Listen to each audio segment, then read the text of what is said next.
ہماری صنعت بند پڑی ہے، چل نہیں رہی. ایک بھی روپیہ 2 سالوں میں شاید فارن ڈائریکٹ انویسٹمنٹ نہیں آئی. یہ پچھلے دنوں جو ایک بہت بڑے صنعت کار تھے، آپٹیما کے چیئرمین بھی ہیں، انہوں نے کہا تھا کہ درجنوں کی تعداد میں جو انڈسٹریل یونٹ ہیں وہ بند ہو رہے ہیں. اور کہا یہ جاتا ہے کہ بہت ساری دیگر وجوہات کے ساتھ ساتھ سب سے بڑی وجہ جو ہے کہ ہماری صنعت جو ہے، پیداوار جو ہے وہ کمپیٹیبل نہیں ہے due to higher rates of energy. آپ کیا کہیں گے؟ پاشا صاحب، یہ جو ہمارا بجلی کا مسئلہ ہے نا، اس کو میں تھوڑا سا پری پارٹیشن سے شروع کروں گا. جی بالکل. 1920 کے اندر سر گنگا رام نے رینالا خرد کے اوپر 1 میگا واٹ کا یونٹ لگایا. سنا ہے اب بھی وہ چلتا ہے؟ میں خود گیا ہوں وہاں پہ. تو 250 کلو واٹ کے اس کے اندر 5 یونٹ لگے ہوئے ہیں. 1.25 میگا واٹ وہ بجلی جنریٹ کرتا ہے پانی سے. جی، پانی سے، نہر کے اوپر لگا ہوا ہے. اوکے.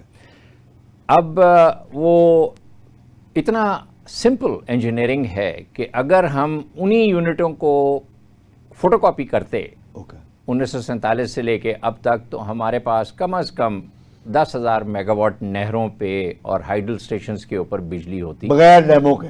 جی، بغیر ڈیموں کے، نہروں کے اوپر سے اور ریور فلو کی بیسس کے اوپر. تو وہ ہم بالکل آپ سمجھیں کہ مفت بجلی تھی ہمارے پاس. ہمیں شوق ہوا ٹریڈنگ کرنے کا، امپورٹ کریں جی ایکوپمنٹ، اور ہم نے پاور ہاؤسز لگانے شروع کیے، واپڈا نے بھی، اور اس سے پہلے جو ڈسٹریبیوشن کمپنیز تھیں، ریپکو تھی، میپکو تھی، انہوں نے. یہ بات کر رہے ہیں آپ؟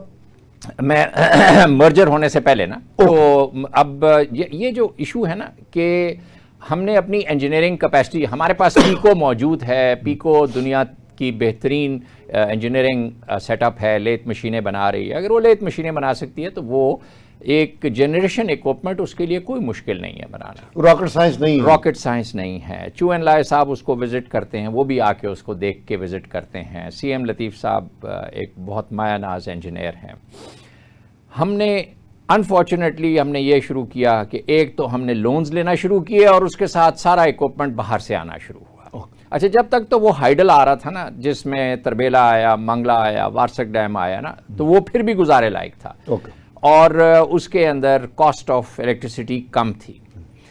اب یہ ہوا یہ کہ 70 کی دہائی کے اندر ہمارے جو لوڈ تھا وہ اوپر جانا شروع ہوا. کچھ باہر لوگ جانا شروع ہوئے، مڈل ایسٹ کے اندر وہ ریفریجریٹر، ڈیپ فریزر لانا شروع ہوئے، اور ہمارے ہاں براؤن آؤٹ شروع ہوئے، اور ہم لوگوں نے وولٹیج سٹیبلائزر مارکیٹ میں آنا شروع ہوئے، جن سے 220 کیونکہ آتی نہیں تھی، آتی کوئی 180 وولٹ تھی. پھر ہم وولٹیج اپ کرتے تھے اور 220 کر کے اپنے ایئر کنڈیشنرز اور ڈیپ فریزر چلاتے تھے. ایئر کنڈیشنرز تو بہت کم لوگوں کے پاس تھے اس وقت، لیکن یہ فریج وغیرہ، ڈیپ فریزر وغیرہ لوگ لگا رہے تھے. یہ اس دور کی بات ہے جب لوگ بھٹو صاحب نے لوگوں کو باہر بھیجا، ہاں، مڈل ایسٹ وغیرہ گئے. اچھا، اب 1984 کے دسمبر میں بالکل ہماری لوڈ شیڈنگ شروع ہو گئی. 84 کے اندر. یہ جنرل ضیاء الحق کے دور کی آپ بات کر رہے ہیں. تو اس وقت میں امریکہ سے اپنی تعلیم اور 5 سال میں نے وہاں کے لوڈ مینجمنٹ سسٹم کمپنی کے اندر ایز اے ڈیزائن انجینئر کام کیا تھا، میگرو ایڈیسن کمپنی کے اندر، اور ان کے انجینئرز کی ٹیم کو میں لے کر آیا تھا واپڈا سے ملاقات کرانے کے لیے. تو ممبر پاور جو اس وقت تھے، انہوں نے ہماری امریکن ٹیم کو یہ کہا کہ اس میں امریکن بھی تھے اور گریس کے انجینئرز بھی تھے، یورپین انجینئرز بھی تھے، کہ جی ہاں ابھی ہماری بجلی کم ہوئی ہے لیکن ہم 1985 دسمبر تک اپنا مسئلہ حل کر لیں گے. اوکے. تو اس وقت جو ہمارے ٹیم لیڈر تھے، انہوں نے یہ ان سے کہا ممبر پاور سے کہ ہم امریکہ میں ہماری بجلی ختم ہو گئی ہے، تو ہم آپ سے سیکھیں گے کہ آپ اپنی انرجی مینجمنٹ کو کس طرح سے یہ مسئلے کو سالو کریں گے. اصل میں اس نے اس کو یہ کہا، طنز کیا تھا، اور پنجابی کا اس کی جو ٹرانسلیشن بنتی ہے نا، پتر تنو پتہ ہی نہیں تیرے نال ہویا کی ہے. ٹھیک ہے جی. تو اچھا، ویسے یہ کس بیس پر انہوں نے یہ بات کہی تھی؟ دیکھیں، ہم لوگ نہیں سر، ہم تجزیہ ہی نہیں کرتے، ہم ڈیپ انالیسس ہی نہیں کرتے کہ جی ہمارا مسئلہ کتنا گہرا ہے، کتنا سنجیدہ ہے، اور ہم اس کو کس طرح سے سالو کریں گے. 84 میں یہ ہوا. یہ 84-85 کی بات کر رہے ہیں.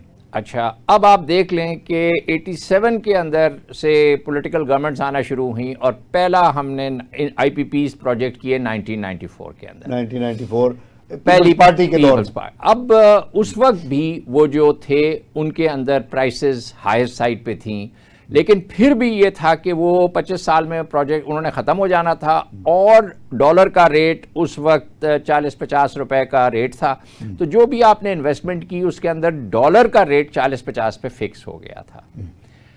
اب بعد میں پھر 95 کے بعد 2005 کی پالیسی آئی اور پھر اور بھی آئی پی پی یونٹ لگتے چلے گئے اور ہم نے ان کو فلکچویٹنگ ڈالر ریٹ دے دیا. یعنی کہ آپ نے جس دن انویسٹمنٹ کی اس دن 50 روپے کا ہے، لیکن آج اگر وہ 285 کا ہے تو ان کو جب پروفٹ دے رہے ہیں ہم 285 کے حساب سے دے رہے ہیں، نہ کہ ان کی فکسڈ انویسٹمنٹ کے حساب سے دے رہے ہیں نا. یعنی یہ تبدیلی اپنے آپ ہو گئی؟ نہیں سر، کی گئی نا. تو جس کے اندر پولیٹیکل انٹرفیئرنس بھی شامل ہے، جس کے اندر ٹیکنیکل انٹرفیئرنس بھی شامل ہے، اور ظاہر سی بات ہے فائنینشیل جب آپ اس طرح کی چیزیں کرتے ہیں تو اس کے اندر کک بیکس بھی شامل ہوتی ہیں. اب ہمارا مسئلہ سب سے بڑا یہ ہے کہ ہماری جو سوچ ہے نا وہ ہم نے باہر سے چیزیں لانی ہیں. ہم نے اپنے ہاں جو پاور جنریشن اکوپمنٹ نہیں بنانا شروع کیا. اگر ہم پہلے 250 کلو واٹ کا بناتے، 500 کا، 1 میگا واٹ کا، تو آج ہم 100 میگا واٹ کے 225 میگا واٹ کے پاور ہاؤسز خود بنا رہے ہوتے. آخر چائنا نے بنائے نا. جب چائنا نے 80s کے اندر ڈینگ سیاؤپینگ نے وہاں پہ کاروبار شروع کیا تو وہاں پہ 4 5 میگا واٹ 6 میگا واٹ کے انہوں نے جنریٹنگ سیٹس کو سٹینڈرڈائز کر دیا. وہ فیکٹریوں کو بھی دے دیے، انڈسٹریل زونز کو بھی دے دیے کہ جی یہ بناؤ، یہ چلاؤ. اور وہ چل اس سے ہی رہے تھے فرنس آئل سے اور ہائیڈرو کاربن سے، لیکن کم از کم انہوں نے اسٹیبلائز کر کے، ان کے پاس بھی بجلی نہیں تھی. 80s کے اندر چائنا میں لوڈ شیڈنگ شدید تھی، لیکن انہوں نے اس کو اس طرح سے حل کیا اور وہ 4 سے 6 میگا واٹ کے یونٹس اٹھا کے انڈسٹری کو دیے. وہ چل پڑی، انڈسٹری چل پڑی اور ان کی پروڈکشنیں چلتی رہیں. ہم نے آئی پی پیز لگائے اور آئی پی پیز کے اندر خطرناک حد تک اپنے کانٹریکٹس ہم نے خراب کیے، جس کی وجہ سے آج ہم اتنا زیادہ ان کو انرجی کاسٹ دے رہے ہیں، فکسڈ کاسٹ دے رہے ہیں، اور پھر اکنامک ڈسپیچ آرڈرز بنا رہے ہیں اور ہم یہ ساری چیزیں کر رہے ہیں. اس سے اچھا محسن صاحب، آپ نے جو بتایا آئی پی پیز، اس کے 2 حصے ہیں. ایک یہ ہے concept of I P Ps اور دوسرا ہے ان کی ڈیٹیلز اور پرائسنگ. تو آپ کے خیال میں آئی پی پیز کا کانسیپٹ ٹھیک تھا، لیکن بالکل ٹھیک ہے، اس کی جو پرائسنگ اور امپلیمنٹیشن ہے وہ غلط تھی؟ جی ہاں. اب پرائیویٹ سیکٹر کو بزنس کرنا چاہیے، گورنمنٹ کو نہیں کرنا چاہیے. اور گورنمنٹ کو چاہیے کہ اسٹیٹ اونڈ انٹرپرائزز سے نکلیں. اب آج پی آئی کی پتہ نہیں کتنی دفعہ کوشش ہو رہی ہے اس کو سیل کرنے کی. تو یہ آئی پی پیز کا سیل کرنا اور ان کو پرائیویٹ سیکٹر کو دینا بالکل ٹھیک تھا، لیکن فارمولا تو ٹھیک رکھتے نا. اور فارمولا میں ٹیمپرنگ کی گئی، بعد میں ریکٹیفیکیشن کی گئی اور بینیفٹ دیا گیا انویسٹرز کو. ظاہر سی بات ہے there was a cost to it. Cost کون دے رہا ہے؟ وہ عوام بھر رہے ہیں.